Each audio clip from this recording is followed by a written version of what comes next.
Hello there folks, I'm back and I wanted to show you some of what I've been up to in my little week off.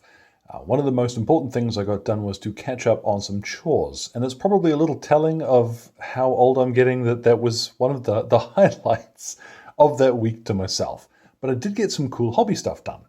Now what I've got in front of me is a few of the bits and pieces that I've assembled or printed. This fella, technically, I didn't assemble him in the time off, but you've seen him before, and I really like the Frostgrave Knight, so I'm going to do something with him this week, but let's put him aside.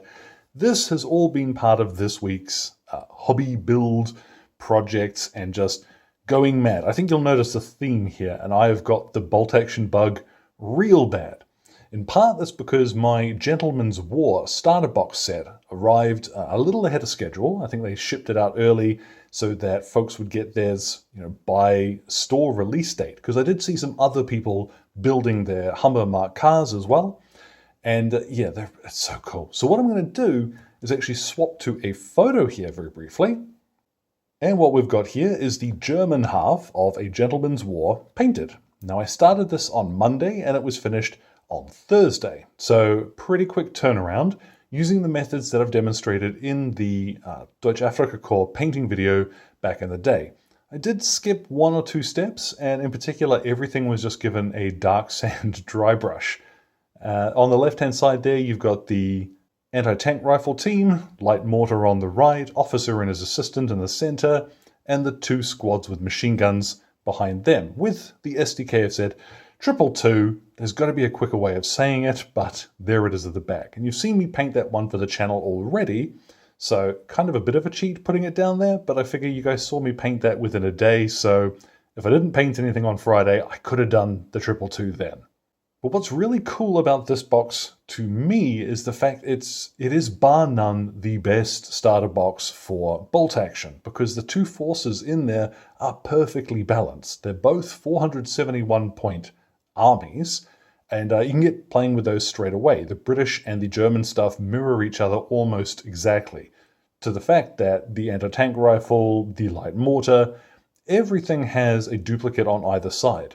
So for somebody who's coming to this game for the first time and wants something they know is going to be balanced, it is much better than the Band of Brothers or the Island Assault box set in that respect. Of course, if you don't want to play British 8th Army or Deutsche Afrika Korps, it's probably not the best place to start, but if you do have an interest in the mid-war period, in the Desert War, it is just the best. It's great. Really is. Now, getting a look at one of these guys up close, you'll see the painting on him is not phenomenal. It's really just base colors, dry brush, and then the shade. The only thing where I have gone a little overboard is on his skin, and I did like 3-stage highlighting on all of the skin. I wish I hadn't. I really wish I hadn't, because you can't really see it at table distance, and it slowed the process down enormously. So, lessons for next time. But the end result is something I'm quite happy to put on the table. I mean, you've seen what the whole army looks like, and that's what I'm usually painting for. So cool to get those done, and looking forward to doing another couple of sections, and then just adding whatever tanks you want. So from the box, there's also the plastic 222, which I assembled, and the gun mount works perfectly. It was a bit of a fiddle to get this to sit straight, but it does work, and the turret also rotates.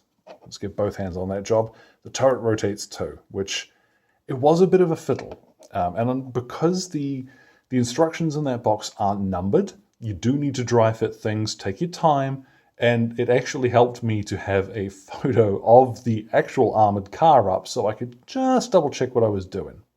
The Hummer also comes from that kit. The crewman here, he's from an old Stuart that I had laying around. It really is the one bugbear I have with this plastic kit for the Hummer.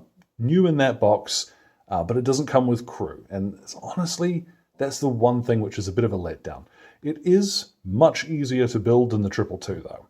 And then over here, you'll see, not even glued together, so a little bit wobbly still, are a couple of 3D prints. These are from Trenchworks, and they've recently started selling their STLs. Now, I don't ordinarily like doing stuff on the channel that you can only get by 3D printing. It is quite a rarity that I'll do something which is unique to that. So these guys, they're also available in physical form. You can order those from Trenchworks, and I'll put a link to that in the description. On the subject of other cool stuff, which has a physical release coming, are the Halfling snipers from Victoria Miniatures. These are going to be done in that funky plastic stuff, but there are also STLs available for printing on my mini factory, and I'm looking forward to doing a couple of these guys because, man, Halfling snipers, you can't go wrong with it. It's just, they're funky, they're fun. And then finally, on the subject of funky and fun, I've got a couple of these miniatures from Papsicles. Again, link in the description, don't worry about how I'm pronouncing it. These guys are from the Cyberpunk range, and I'm actually going to paint him up for Space Station Zero, which is a game just come out from Tabletop Minions. Oh my goodness, it looks awesome. I've read through, haven't had a chance to play it yet, painted a few things for it so far, but I want to try and emulate the artwork style that's in that book because it's just so funky. So Cyberpunk style stuff coming as well. Looking forward to doing that. And these guys as well, you can get as physical prints. So don't feel as though you're being left out if you haven't got a printer. So yeah, as well as painting an army in 4 days, I've been assembling and having a lot of fun. So expect to see some more historical stuff coming with 1 or 2 little surprises along the way. I've been eyeing up those Leagues of Votan as well. I don't know. Squats are cool. My resolve might break on those. But that's what I've been up to. Thoroughly enjoyed having just a week to myself and recharging.